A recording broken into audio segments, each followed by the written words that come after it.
Yay, it's another Friday night. Yes, it is. Good evening, good evening, good evening. Look at you.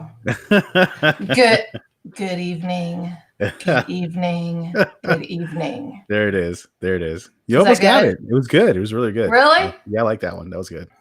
I need to practice. You got it though. You got it. You know, we'll really quickly we're gonna go into this quite fast because we're a little bit delayed due to camera issues. But last night you had a show talking about voices. You had your show that was live on Dark Fringe Radio talking about the Hat Man, the Black Hat Man. The Black Hat Man, yeah. And your voice is so good. I was sitting there thinking, I wish he could read me a story. Like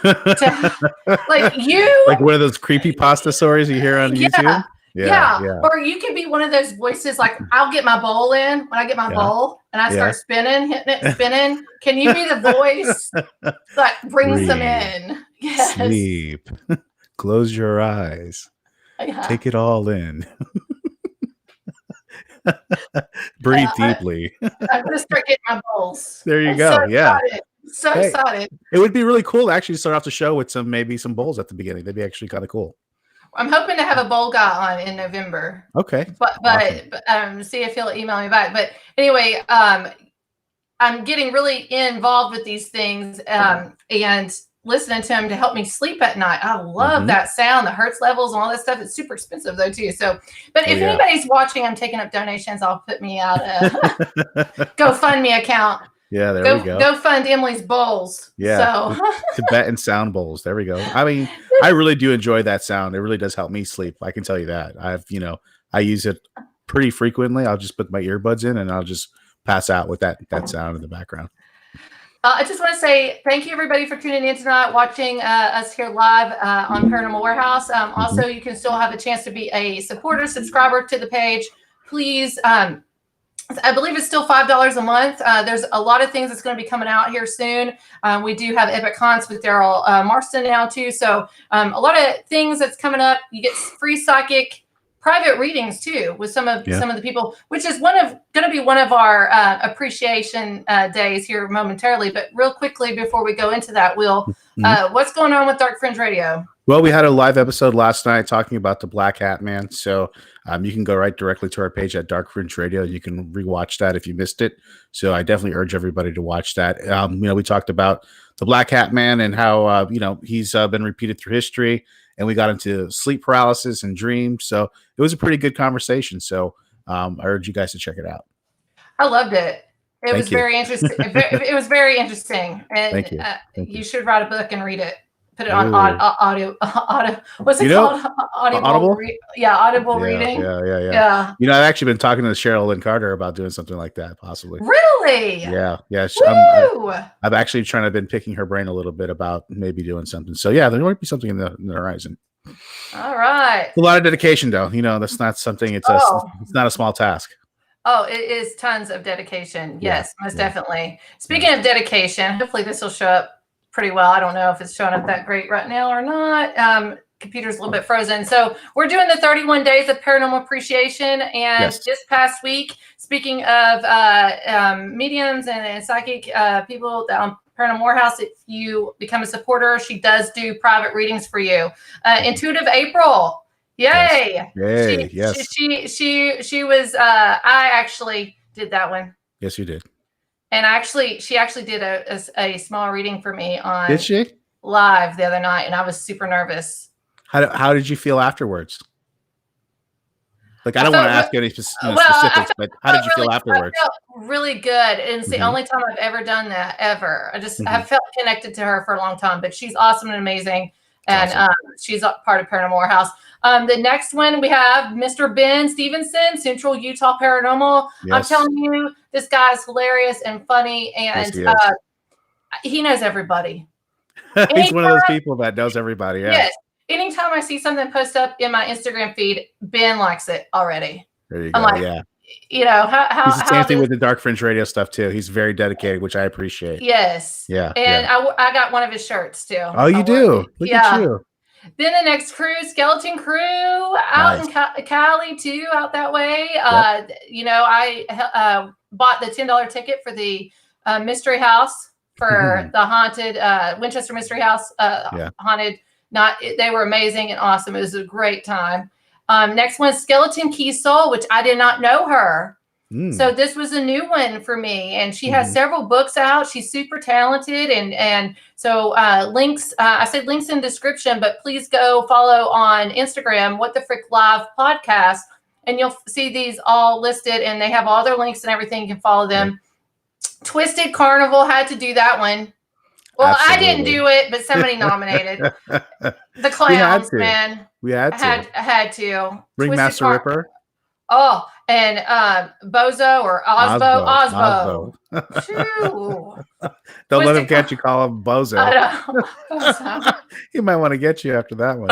But great. I mean, just method actors. They're just really good at their craft.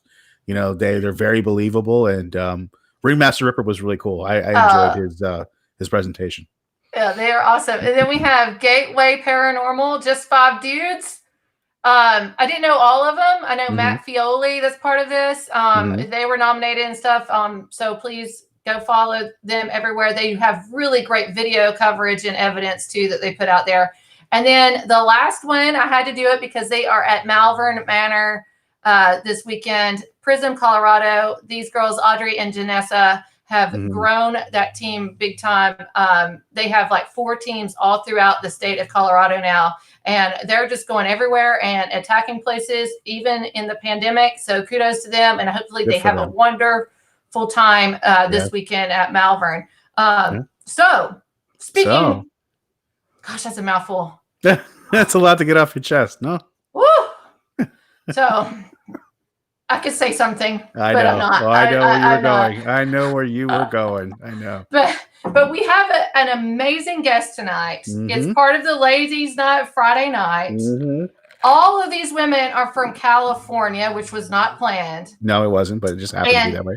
She's an intuitive medium, a psychic investigator. She deals with missing persons and cold cases. So I'm really excited about that. She's also Empath, which that's what grabbed my attention with her, because I'm learning about being an empath and the levels of there's different levels as being that. So that's what grabbed my attention. She's part of a team called Beyond The Crypt. They also have some videos and things on a YouTube page that we'll discuss later.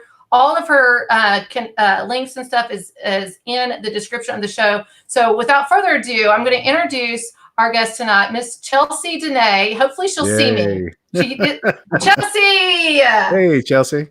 Hi. How are you? I can't see you. Well, it's part of our camera problems that we were having earlier that Emily was alluding to. But Chelsie can hear all of us, but she can't see Emily. She can see me, I think.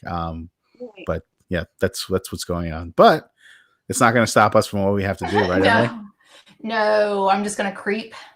I'm in the corner anyway. I'm over here in the corner. Stop it. Hello, Fireball. Creep. But I would just say thank you everybody for tuning in. If you have a question for our guest, please just go ahead and ask here in the chat. We'll try to get to it here shortly. And we just want to say, Chelsie, thank you so much for taking time out of your day to be a guest on the show. Really have been looking forward to this, and thank you so much for being part of What the Frick Live on Paranormal Warehouse. So. Yes, thank you. Well, I'm glad to be here. I'm glad you invited me. So. Oh, thank you. So I don't know where to look. Do I look like in my box here? Go towards your camera. Your right. Yeah. Okay. A little bit. Okay. There you go. And then look a little bit towards the right. Like this? No, the other way. The other way. There we go. There we go. Yes, that's good. Okay. That's good. There we go. So, anyway, we have some people from New Mexico and everything saying hello. Can you see the comments are up on the screen? Chelsie? Yeah, I did. Okay. Michelle one, yeah. Okay, awesome. All right, good. We're just double checking here, and everybody's saying hi. So, Chelsie, a little bit as we start the show, if people don't know who you are or the team that you're with, can you just tell us a little bit about yourself and Beyond the Crypt? Yeah, so I started my team with my best friend. We actually started with a bigger group, but after some falling outs, we decided to create our own team. So now it's just me, my best friend, and my uncle, and we have a couple other friends that come with us. No, that's okay. We're all parents here. Okay, all we're of all us. parents. Yeah, we know how that is. Yeah, we're good. Go ask Daddy. So we basically just started it because we like our own rules and we like how we do things. So that's pretty much it. Nice. Go ahead, Will. I know you're going to ask something. Yeah, absolutely. Thank you, Emily. Chelsie, I wanted to ask you what do you guys do differently than other paranormal groups? So, like, what type of approach do you guys like to use? Do you guys like to use certain type of instrumentation? What do you guys like to do? Well, the way we investigate is we treat each place or case or whatever you want to call it as like a puzzle. Mm-hmm. We go in and we try to piece together each thing that we get with either equipment. We're medium, so we try to piece together what we're getting, intuitively, I guess you would say it, and with the equipment too. Mm-hmm. We kind of just go in with an open mind. We don't really necessarily want to jump to conclusions with everything being scary or evil and that kind of stuff. I don't know. I don't really watch too much, so I don't really know how much we do differently. Yeah, that's a good one. Well, it's probably a good thing. Oh yeah, I think it's a good thing too. Yeah. And I'm going to ask you a question about not knowing too much here shortly. But Matt Fioli says, "What's up, everyone? Chelsie Denee, you rock!" And he was one of the teams that we appreciated too earlier. So thank you, Matt, for tuning in. Thanks, Matt. Yes, thank you. So speaking of not knowing too much, when you go to these locations and facilities that you investigate. Do you do research before you go in or research after? How do you prepare yourself? Usually after. If it's like a residential case, we get very little information, just more so what they might have experienced, like why they're reaching out to us. But we really don't want information beforehand. Like bigger places, usually I have my uncle, because he does the camera stuff, kind of research as far as, a little bit of behind the scenes or history of it. Mm-hmm. But pretty much we kind of just go in free-handed. I don't know what you call it. Yeah. It depends on me too. I'm a little bit borderline iffy on it. Sometimes, like, I don't know, and we're going to talk about your gifts and psychic abilities here shortly too, but like usually I don't want to know about the location, but I ask people to send me pictures because I can read off images and pictures. And then if it's something that really sticks out, that's really bold and strong, then I'll read about it beforehand before I go in. But if it's not something that's really strong, then I wait till afterwards to do it. But I think all the teams and stuff have different ways in like trying to investigate when it comes to knowing too much or knowing enough, Right. Yeah. Yeah. I mean, that's kind of how we do it too. But I mean, if you go to popular places like the Wash Show in Virginia City, I mean, everybody knows that place. So it's you kind of just got to go with what you're getting and, for the more well-known places. Yeah, and I was going to bring up the Washu Club here later on too in the program tonight, because I don't think we haven't had a team or a member on here that has been there, have we? No, I don't think so. I was just thinking the same thing. And is it the Hotel Leger too? The Hotel Leger? Yeah. Yeah. And I know some Legers, and I was just wondering if they're related because I haven't seen the Hotel Leger, but the Washu, definitely we're going to talk about here shortly. Matt said something. I was just shouting Chelsie out the other night on a podcast for, how do you say that? I'm Kentucky, y'all. Come on. Come on. I couldn't even pronounce that. Okay. I'm sorry. Okay. Look at there. That's why I have Will on the show. I can't even tell you how many times I ask him, how do you say our guest's name? Yeah. I'm so bad at it. But yeah, I sent him these cards, they're really cool, and especially for places that don't allow the Ouija board in. Right. I mean, these cards kind of do, in a sense, that, but it's more, I guess, if you will, not so scary. They're not demons, these cards, as like the Ouija board is, supposedly. Yeah, they're really actually neat cards, and not many people actually use them. Well, he says, is it Kanzari, like Kanzari, Atari? yeah, Kanzari, just like Atari. Atari. Yeah.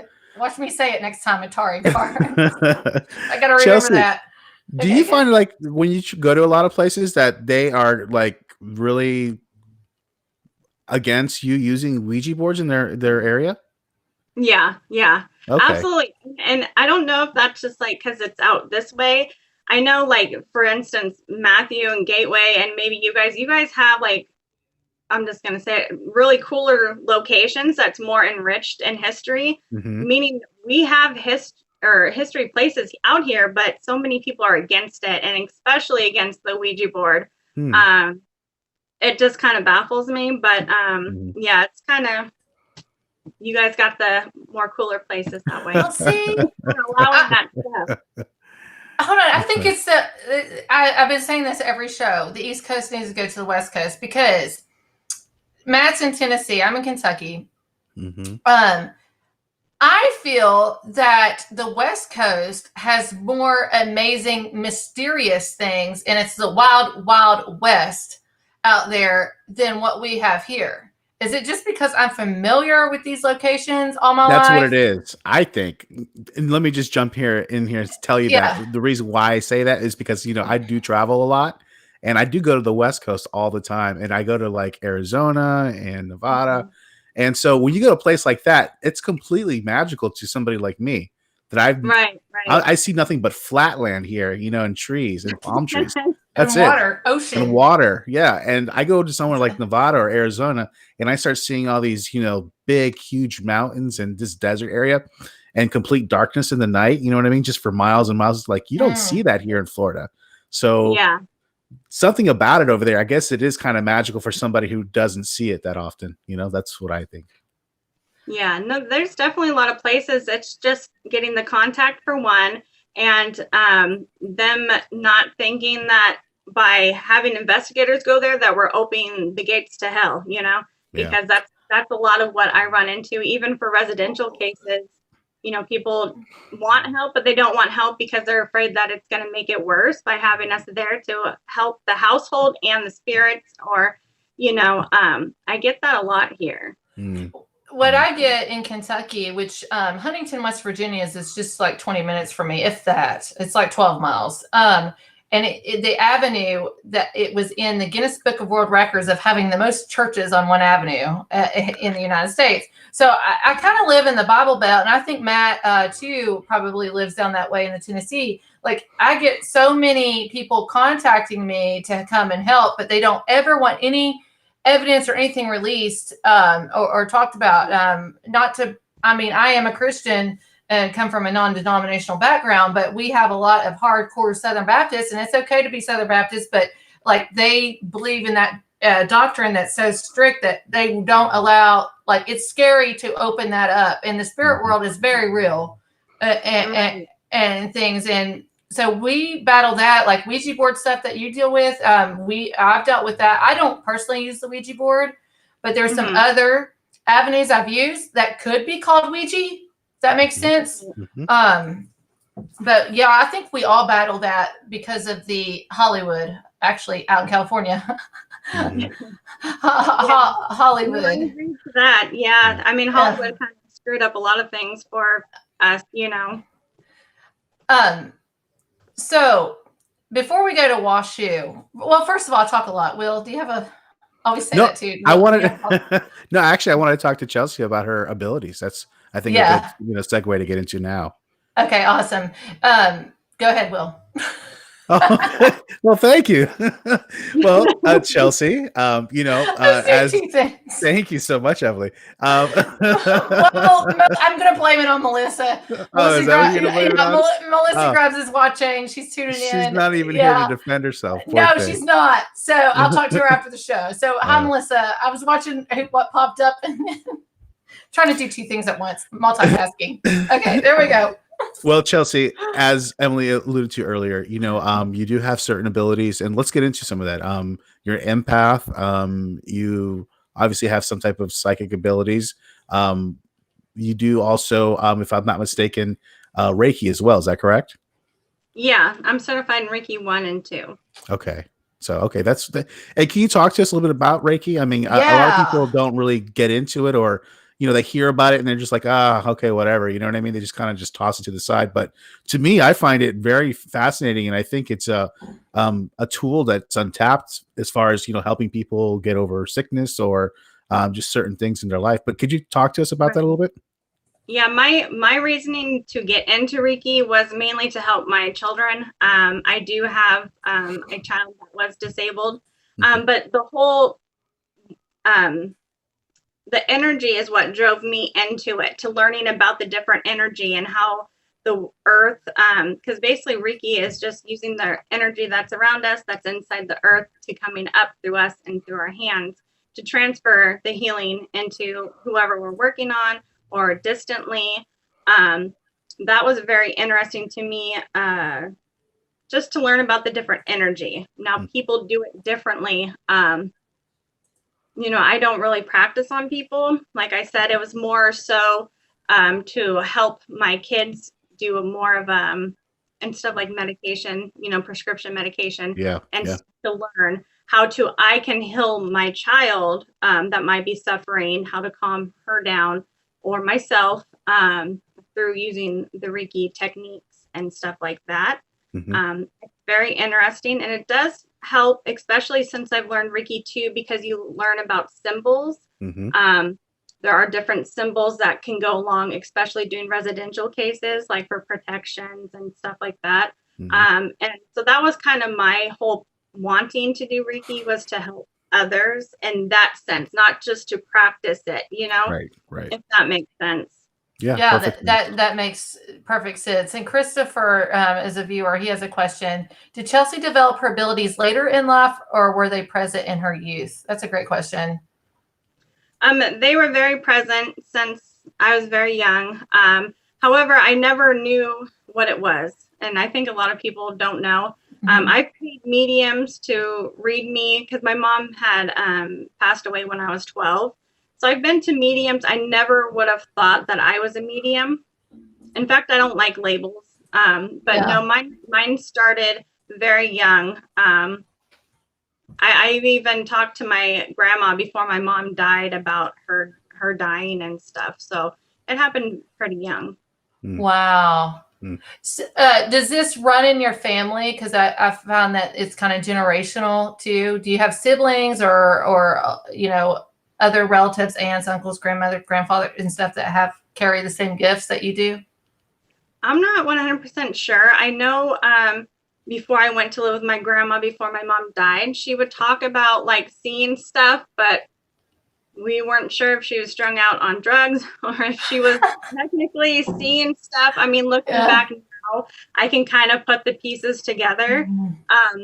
I definitely think it does run in our family. We're all sensitive, whether you're, many of us are. It's just if we choose to tap further into that. Sure. I might say something right now that might be a little bit controversial. So she's taking a drink. I don't know what's in her drink, but I'm drinking a little bit of wine. So I'm going to take a sip. I got water and then I got beer. So. Oh, there we go. I'm going to say something might be a little bit controversial, but I don't know. It may not be. But you know how everybody's like anti-alcohol, all this stuff when you do investigations. I think it would be interesting, oh my goodness, to actually do investigations under the influence some. Not all the way and things, but I think that if you're relaxed under the influence, maybe smoking weed or something like that, or drinking a little bit of alcohol, you open up a little bit more. Like, don't go tripping acid. Like, don't do that. But like, you see a lot of stuff then. Or mushrooms. Yeah. Don't do mushrooms. Catch a lot of if you're watching the show, do not try this at home. Okay, we're not recommending this. But like, what if, or we start doing, like, we'll go in like sober and do an investigation, come back the next day, take a couple puffs, drink a glass, and then do it and see what happens. I don't know. I think it would be interesting to see. I think we would actually see more things or be open to more things and not so shut off. Oh yeah, absolutely. What was it? Liquid courage? Yeah. Like, I've given some of my best readings sitting at a bar. I mean, just because we're not constantly doubting ourselves, we kind of just have a loose mouth in a sense. And, we don't have that filter. Like, are they going to think I'm crazy? Because honestly, when I'm drinking, I don't give a shit. I'm loose in that sense. Yeah. But not to the point where you're, sloppy or, right. But it is. It's, I think it's not bad. I don't think it's bad, really. I don't think so either. Don't be sloppy drunk or anything like that. But take a drink, drink it. I have a 3-drink rule anyway, but take a drink or two and then go in and see what happens, because I know that I open up more. Right. Yeah. Well, in the voodoo culture, a lot of the priests, they drink a lot of rum right before they're trying to conjure up spirits. That's part of them getting into that world.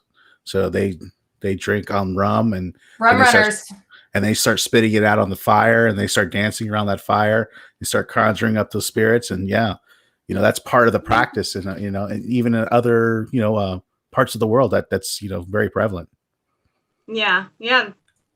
Some people are like that. I mean, I give, like I said, I give some of my best readings when I've had a couple drinks. Chelsie, next time you have a couple drinks, I know you probably still can't see me, but you need to call me. Call me. Personal with Will. I feel like we're kind of like on a dating site here. Yeah, I know, right? Swipe right. Oh, swipe right. Oh, that's funny. Well, I would swipe right. Okay? Oh, thank you. Thank you. His face is going to turn red now. Oh, it's already turned red. But thank you. I turned red too. Thank you. See, it makes a 40-year-old man proud. Thank you. Oh, he's not 40. He's 29. I am 40.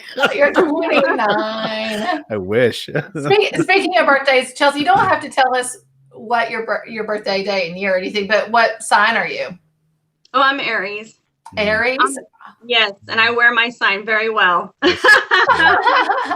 Yeah. I could tell. I'm a Pisces, and I do wear it very well too. And Will you do, is Emily. I do. You definitely do. Lord help if me. Anybody does it more than anybody, it's Emily. But yeah, I don't know. I'm a Sagittarius. I don't know what that really means, but I'm just like, I go with the flow. I know Will balances me out. That's what I know. Anytime I think of Sagittarius, or if anybody says Sagittarius, I think of Will. So, yeah, and I think of balance and calms me down a whole lot. So, Aries totally rock. Guilty as charged. Yep. Yeah. So, the more I learn about the whole Aries sign, I'm like, oh my God, like I totally am. There is some truth to it, right? I mean, when you really do look into it, you're like, man, that does really, there's some kind of like something to it. Yeah. Now, Chelsie, I'm going to pull this up because I don't know how active you all are on YouTube, but you do have a YouTube, and I remember seeing the wash you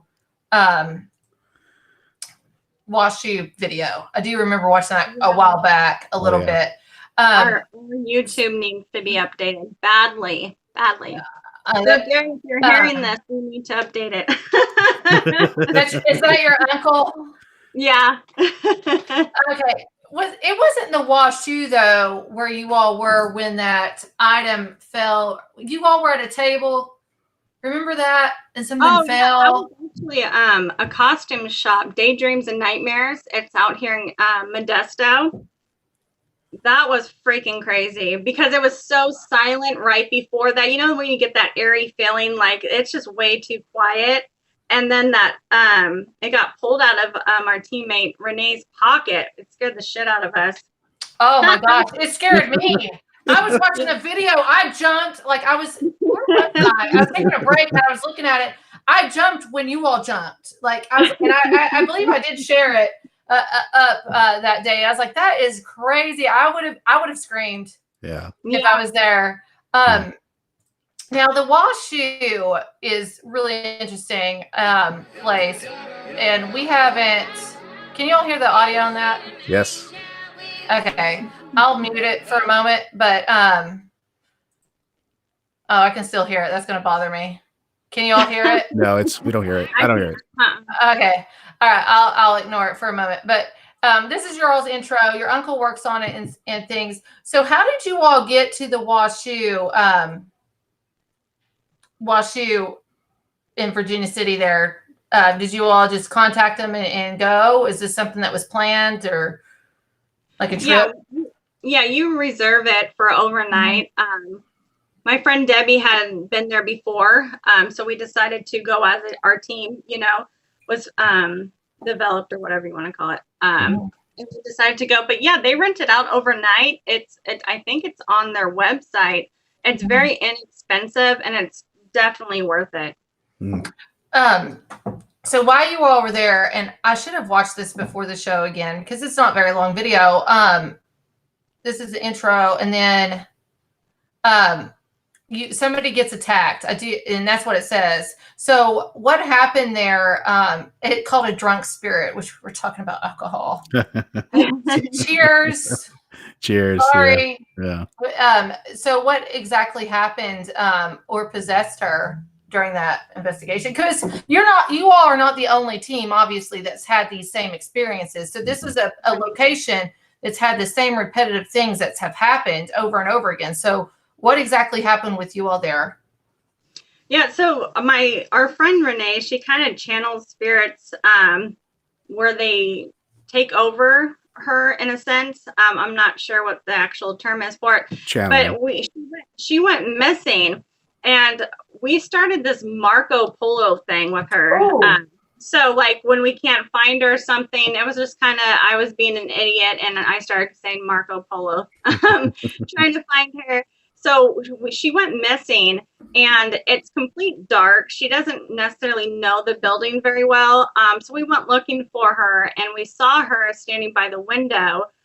And you can just tell her back was to us. She was looking out the window, and you can just tell that it was not her.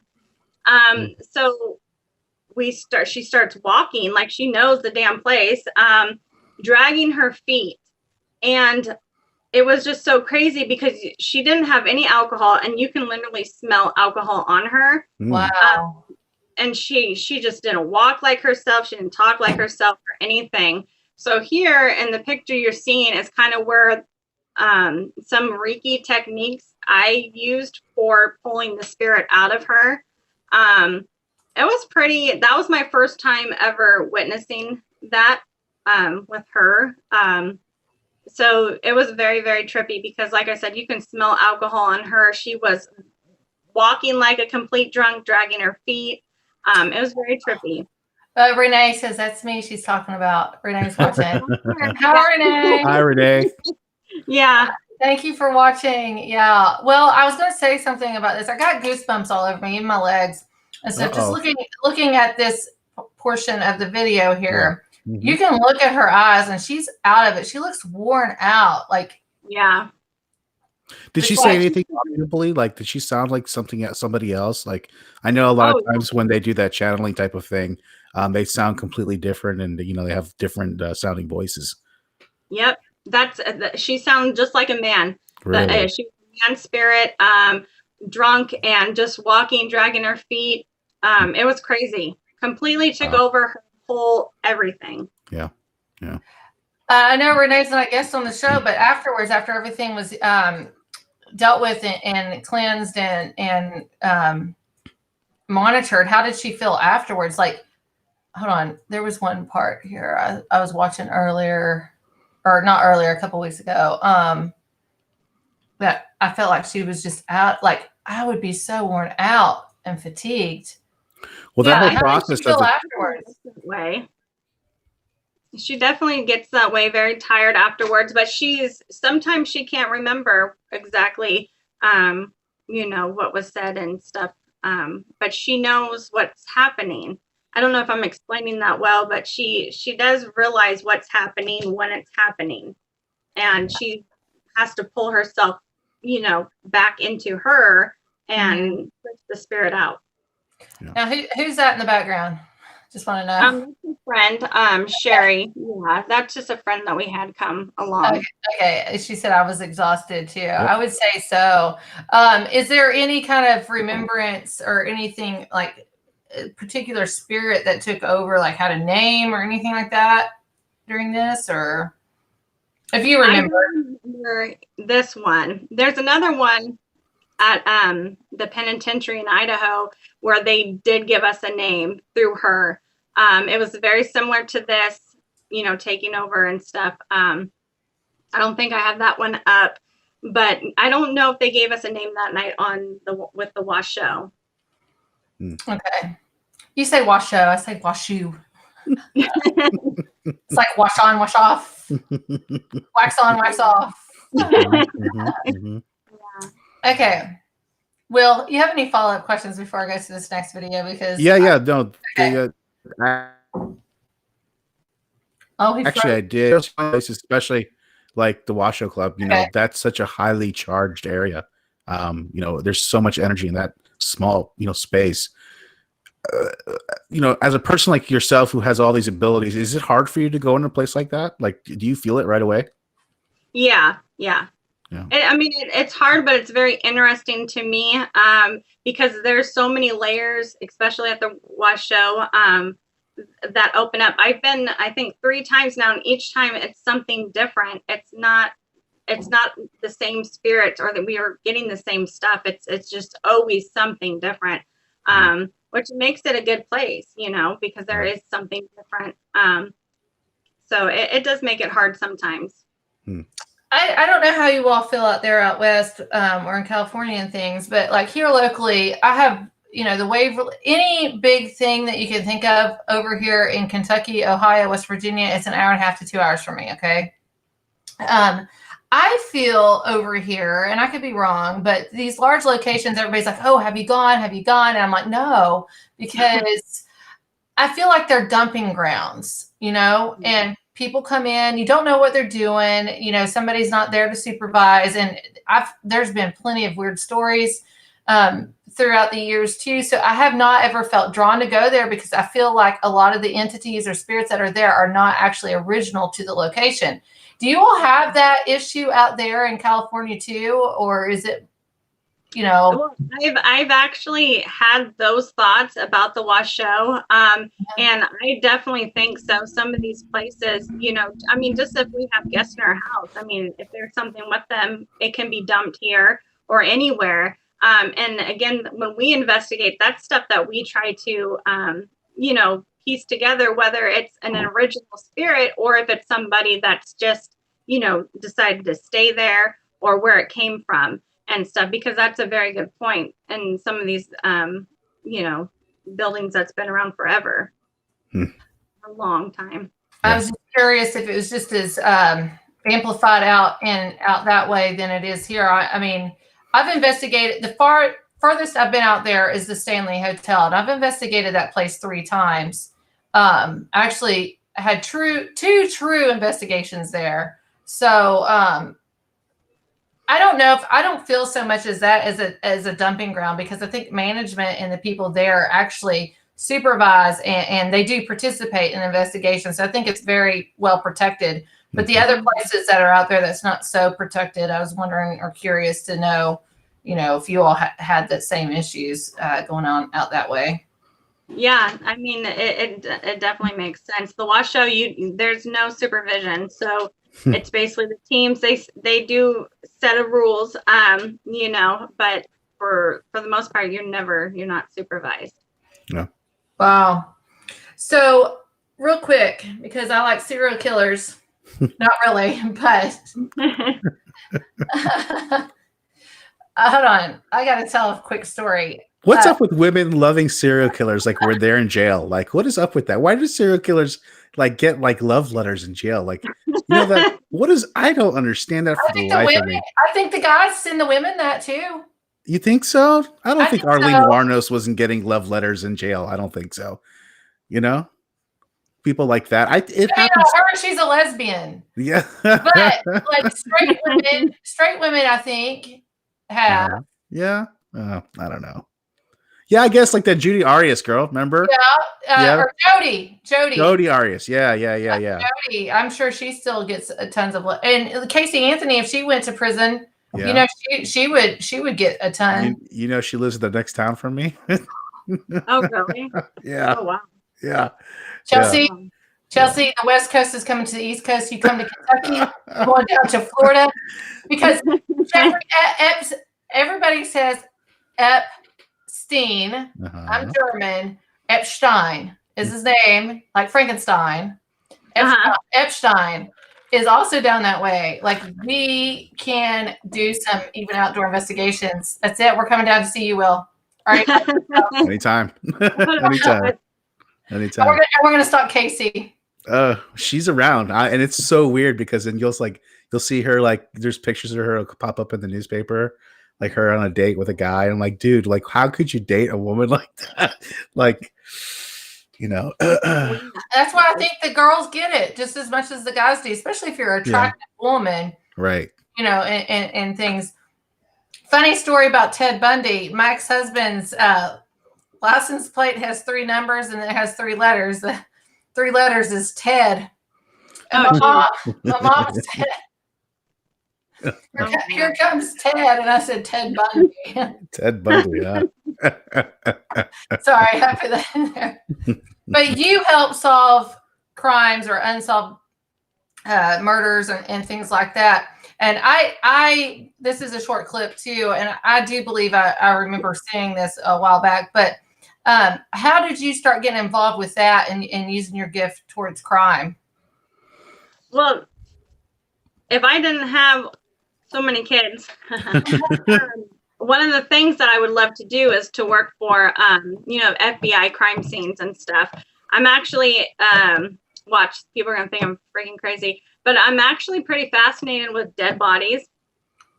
I don't know. But anyways, it's something that I've always thought about. And I thought once, learning more about my gifts and stuff, that why not do it for missing persons. And it was my uncle that actually had brought it to the table because there was a missing person out this way by us. He said, hey, by chance, do you get anything off of this guy?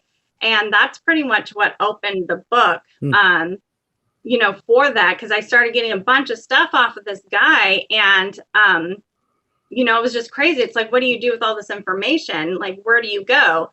And it just so happened, I don't even know how he got on my Facebook, but what was his name? Another medium that actually does the crime scenes too. Oh, is he really popular? Yeah, he's pretty popular. He's probably been not Tony. He's been on our show probably. Yeah, he's been on our show probably. Yeah. He's in California. He was in Colorado. Griffin. No, it's I keep wanting to say Adam, but it's not Adam. Mm-hmm. But he was holding a class down in LA to get certified for this stuff.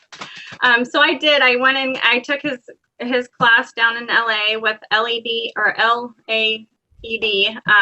crime scenes, and we learned a bunch of stuff. So I am technically certified to do it. It's just so much harder than what people think it is when you have so much information, because why do you have this information? Police want to know, well, how do you know this, or why do you know this? Mm-hmm. It's very tricky, it's very dangerous, and it's very hard to get police to listen to somebody like me. Oh, I understand that 100. Yes. Yeah. And it's very hard because I feel like people like ourselves can really, really help these kind of cases, because, there's so many missing people out there in cold cases, and they're just sitting there because most of the time they don't want to believe people like us. So I believe that. Absolutely. So Ted Bundy's bunker. Mm-hmm. what happened. I mean, I see 666 there too. So here in the video, tell us a little bit about it. How did you feel when you were there? It was very intense there. We actually just went to Utah to investigate. Gosh, what are the mills? Something Mills, and then Leslie's Family Tree. Family Tree, yeah, the restaurant. Yeah, the restaurant. Yeah. So this was kind of, we heard about it and we went to check it out. It was very intense. Yeah, it was pretty hard. Well, this video isn't very long, so I'm going to go ahead and play it and let everybody watch it. I can't remember what's on here or not, but we'll just play it because it's not long. Here we go. What is your most favorite one to kill?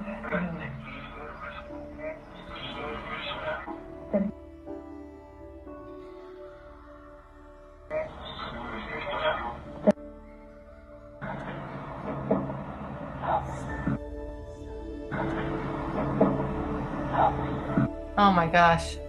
Kept in here. Okay.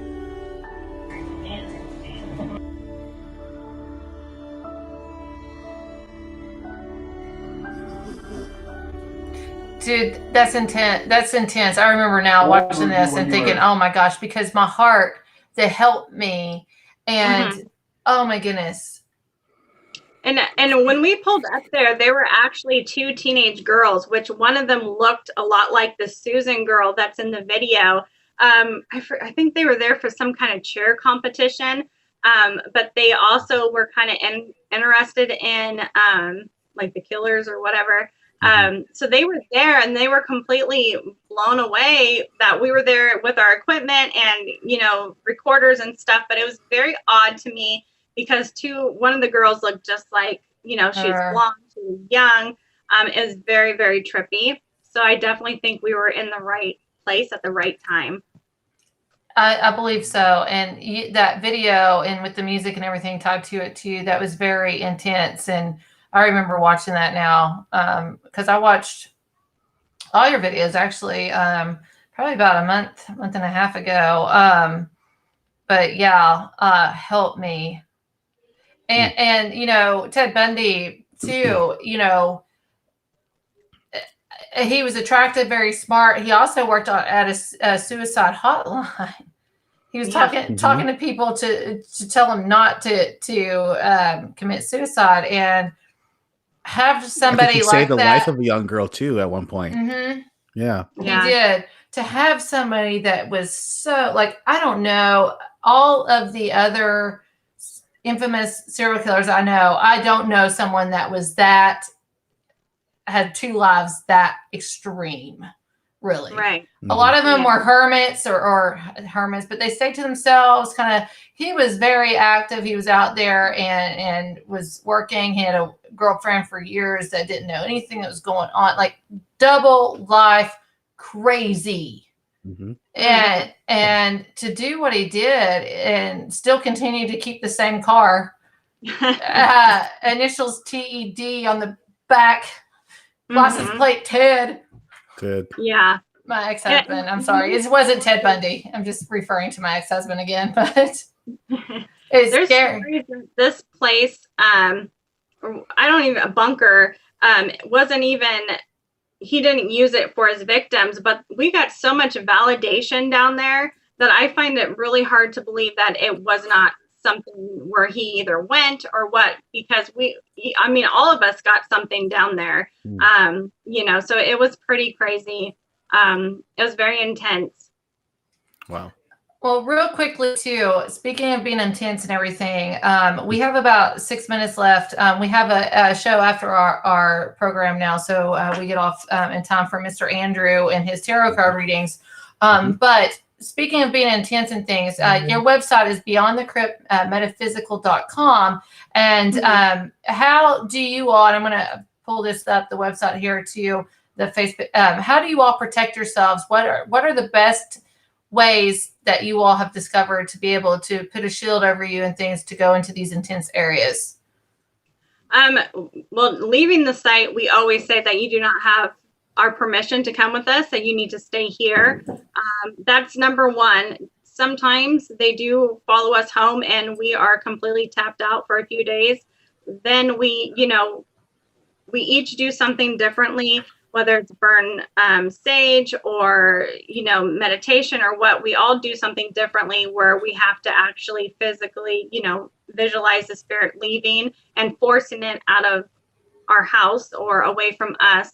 And sometimes we have to call on each other to, tap into our house. And, I've had my friend Debbie do this to me plenty of times to pull the spirit out of my house because I just cannot do it myself. Right. But most importantly, it's just straight up saying you don't have permission to go. You have to stay here. Mm-hmm. First and foremost, this ocean jasper flame, that one sticks out to me a whole lot. And oh man, you scrying mirrors too. I was wanting to talk to you about that. We're going to run out of time, but ocean jasper flame, I don't see so much of that on some other programs and stuff I've watched for protection. Do you know much about the ocean jasper? Because that particular element, rock or crystal, really sticks out for me. With me and learning crystals, I don't try to get too caught up in the meaning of them. If it's calling to you, use it. If it's calling to you for, say, protection, use it. That's kind of how I do it with my crystals that I use for protection, or when I take crystals, on investigations. It's just whatever calls to me at that time. I know a lot of people know their stuff and the meanings. Right. And I just go more towards what I feel and putting that thought that, hey, you're going to protect me tonight, into that. And that's how I do it. But if it's calling to you, then, I would say, go for it. Go for it. So everybody can go to beyondthecryptmetaphysical.com here, and you all have some products and follow on Facebook, Instagram, and YouTube. Anything coming up in the near future, Chelsie, for you all? Any projects? Yeah, we are working on a project, hopefully next month. And we're also working on new investigation tools that don't require batteries or charging. And I'm really excited to get those out there because I think everybody's going to want one, and they should want one, because they're super simple. And like I said, you don't have to worry about charging them. And you can get away with it because it's not an Ouija board. So there's no restriction. That's interesting. That's interesting. I want to know more about that when that comes out. That's crazy. Yeah. Especially no batteries. Oh my gosh. I can't even tell you how many places I go to and I worry about batteries. Do I have enough batteries? Do I need to stop by Walmart before I go? Do I have batteries? I can't even tell you. Will, do you have any other follow-up questions or anything? No. I think it was a great episode. And thank you so much for coming on, Chelsie. Yes. I mean, I can't thank you enough, and you've been wonderful. Thank you. Thank you. Awesome. Please follow Chelsie. She's on Instagram too, and then Beyond the Crypt's on Instagram, Facebook. All the links are provided in the description of the show. I want to say thank you, everybody, for tuning in tonight. Please share our episode. It helps us. It helps our guests. It also helps Paranormal Warehouse. Please become a supporter. There's a lot of things coming up. I believe it's still $5 a month, so get it while it's cheap. Yes. $5. $5. $5. Up in, hold on. I bought the what's the Mel Gibson Jesus movie? Oh, Passion of the Christ. Passion of the Christ at the $5 market up in New York. And I brought it back home to let my dad watch it, and we were watching it. Was it a bootleg? Hold on. We were watching it in the middle of it. Wasn't it? Two guys stand up and walk out, and then they come back in. You bootleg the movie of Jesus. I did. Oh my Lord. Yeah, I sure did. So, YOLO, I guess. I should have got that Rolex. Right? Anyway, next week's going to be interesting. Another California girl. Woo-hoo. Yes. Tammy. Will, am I saying her last name right? And she's probably going to kill me because she's one of my friends. Put it up on the screen so I can see what you're talking about. Gabernathy. Oh, okay. Tammy Gabernathy. Okay. That was close. Yeah. Abernathy. Thank you, Chelsie. I can't even do it. Listen, Chelsie, you, Tammy Hollyweird, and Jade. Yeah. You all need to get together. Yeah, that's Yeah, true. I've worked with Tammy. I love her. She's a great, person and stuff. I was sad that she moved from Texas, but I don't blame her. Yeah. Well, you all need to do stuff together out that way, and it would be amazing. So right now we have Andrew, tarot card reader, coming on the network too. So please stay here and stay live with Andrew. We'll see you all next week at 9 p.m. Eastern Standard Time. Our last one for the month of October, Ladies Night. Will has thoroughly enjoyed it. So Yes, I have. thank you, Chelsie, for being an amazing guest. Can't wait to see what Beyond the Crypt does later on, and really truly appreciate you. Keep in touch, really. Absolutely. You drink a little bit, feel like you need to read somebody, call me. Okay. All right.